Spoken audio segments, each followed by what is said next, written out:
interesting story that my good friend Shashi Tharoor told me about in international diplomacy and how to win back trust earned over decades. The backdrop to this is that Donald Trump had imposed tariffs on India for a whole host of reasons. The subject has become touchy in the past few months, and the big question is the United States repivoting 30 years of US-India diplomacy, right from Clinton to Bush to Obama, Trump term 1, till Joe Biden? Will tariffs take a toll on the Indian-US relations? Frankly, we do not know what turn this might take. But here's one possibility. After searching their wits' end, Modi made a final call to Trump inviting him for a 5-day stay in India.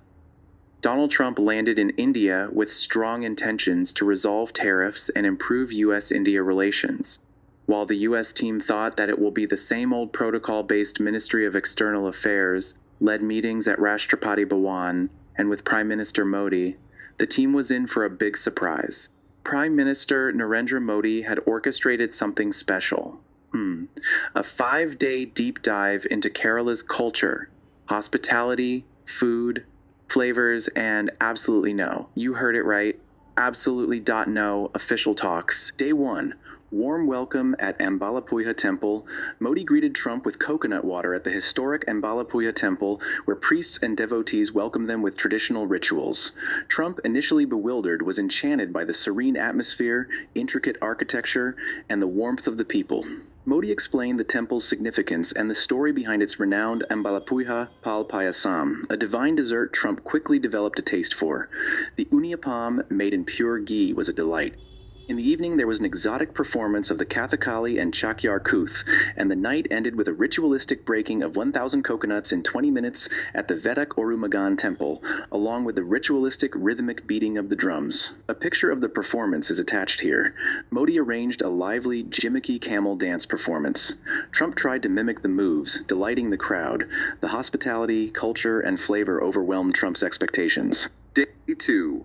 Thrill of the Nehru boat race in Alappuzha, or Alapuyha as they call now.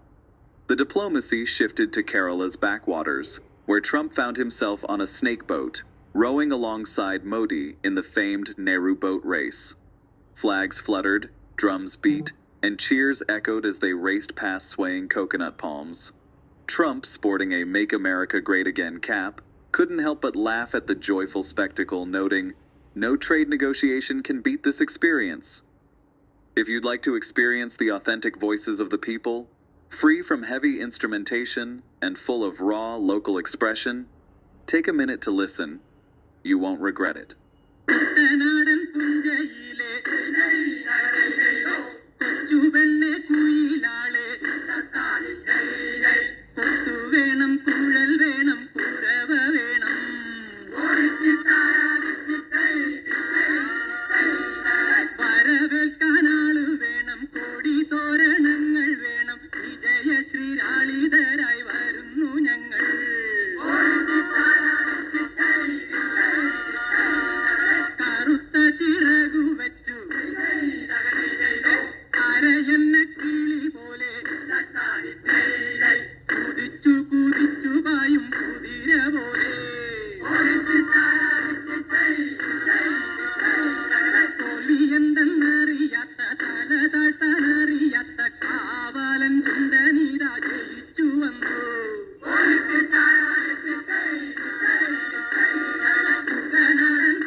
How was that?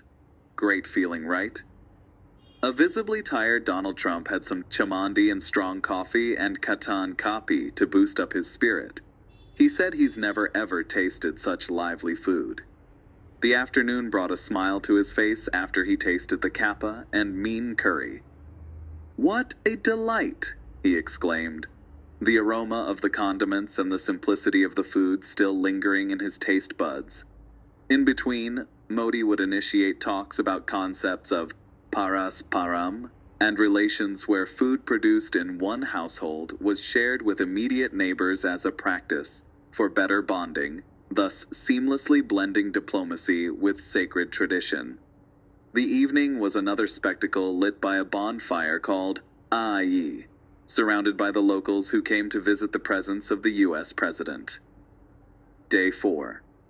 The duo visited the Nelkboys Teak Museum, early morning where elephants meandered through ancient forests. Trump, inspired, proposed "Make Teak Great Again," advocating for sustainable forestry and trade. The girth of the trees was outstanding.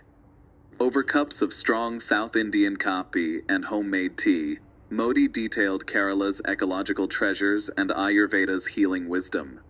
The duo visited the Kottakkal Ayurveda for a relaxing session of Panchakarma treatment.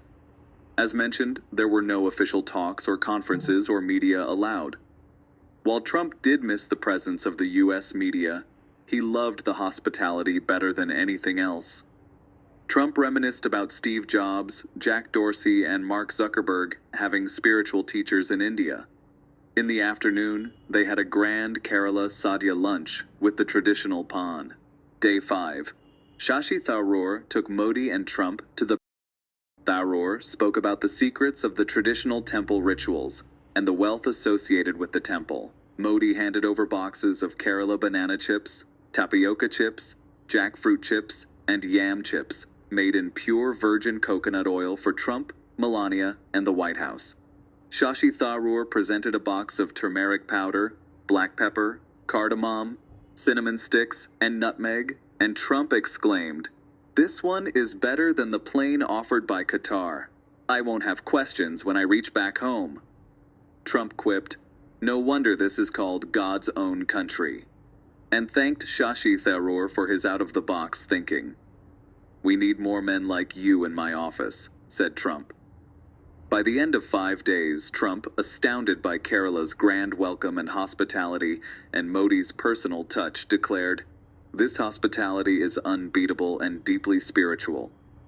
The visit ended with both leaders displaying camaraderie and optimism for a new chapter in U.S.-India relations, made possible by the spirit, cuisine, and soul of Kerala. "Let's resolve tariffs and focus on partnership," said Trump as he boarded the Air Force One on the way back to Washington, D.C., with great memories with his friend Modi. The final result: India continues to be a strategic democratic ally of the United States. Tariffs will be brought down to 10% as a special case, and no issues with India's perusal of multilateral engagements. India will be the main strategic partner in Asia to "make America great again."